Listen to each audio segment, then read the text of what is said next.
Right now, I'm here at Maple Events by Solange, waiting for my turn to host the reception. Tapos, biglang umambon. Sabi nga nila, Agua de Mayo daw to. The first rain of May. Malinis daw, parang blessing straight from heaven after all the summer init. Maybe this is your sign. Bagong simula, bagong sigla, bagong saya.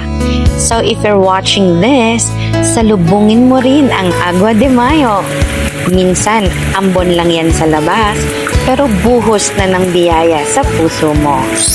This is host Barbie Sheng, ang inyong manikang makulit, bringing you kwento, kulit at kilig. My God, tapos na ang chill. Eto na si host, paandag na feel. No dead air, no bad trip. Barbie Sheng's the queen of the hosting trip.